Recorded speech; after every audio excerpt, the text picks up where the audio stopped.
बहुत पूजा पाठ करते हैं लेकिन फिर भी है कष्ट। समझ नहीं पा रहे कि अनजाने में कौन सा किया है पाप। तो मित्रों, पाप मोचनी एकादशी से सभी प्रकार के पापों से मुक्त होने का अवसर आ गया है। भगवान विष्णु को समर्पित ये एकादशी बहुत विशेष है। देवी देवता और अप्सराएं भी इस व्रत को रखकर हुए हैं पाप मुक्त। गौ के दान से भी ज्यादा पुण्यदायी है ये व्रत। मान्यता अनुसार हिंदू धर्म में प्रत्येक माह 2 एकादशियां आती हैं और इस हिसाब से साल में कुल 24 एकादशी तिथि पड़ती है। त्रिलोक में हम आपको हमेशा बताते रहे हैं कि हर एकादशी का अपना विशेष महत्व होता है। इसलिए विष्णु भक्त अपनी मनोकामनाओं की पूर्ति के लिए एकादशी का व्रत पूरे विधि विधान से रखते हैं।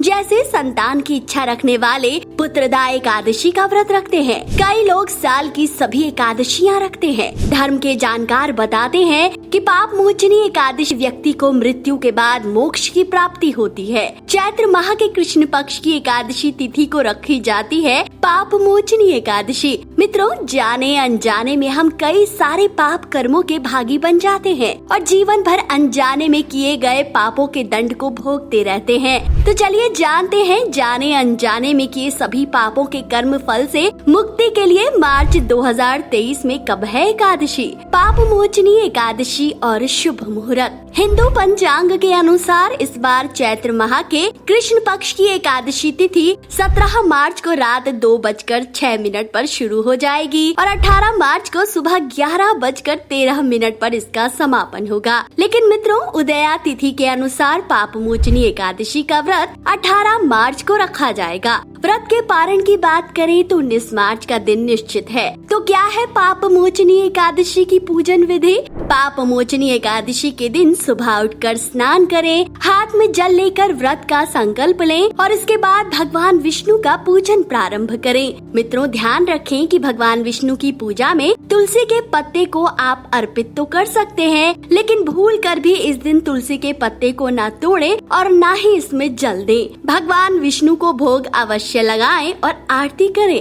इस दिन व्रत कथा पढ़ना भी महत्वपूर्ण माना गया है। एकादशी के व्रत में अन्न ग्रहण नहीं किया जाता और विशेषकर चावल, लेकिन आप इसे फलाहार करके भी संपन्न कर सकते हैं। पापों का नाश करने वाली ये एकादशी 18 मार्च को सोमवार के दिन पड़ रही है। मान्यता है इस दिन सुबह जल्दी उठकर स्नान करने के बाद व्रत करने का संकल्प लें। इसके बाद षोडशोपचार विधि से पूजा प्रारंभ करें। धूप दीप फूल भोग चंदन फल के साथ पूजा में तुलसी के पत्ते जरूर अर्पित करें। इस दिन रात भर जागरण करने से एकादशी का फल कई गुना बढ़कर मिलता है। अगले दिन द्वादशी के दिन व्रत का पारण करें और जरूरतमंदों को दान करें। एकादशी का व्रत बिना कथा पूर्ण नहीं होता। तो चलिए जाते जाते ऋषि च्यवन और उनके पुत्र मेधावी की कहानी सुन लेते हैं। पौराणिक काल में चैत्र रथ नाम का एक सुंदर वन था, जिसमें प्रख्यात ऋषि च्यवन अपने पुत्र मेधावी के साथ रहते थे। मेधावी भी ऋषि परंपरा का निर्वहन करते हुए तपस्या कर रहे थे कि तभी स्वर्ग से अप्सरा मंजू घोषा वहाँ से गुजरी। अब जैसा होता आया है, अप्सरा मेधावी को अपनी तरफ आकर्षित कर रही थी, लेकिन बार बार असफल हो रही थी।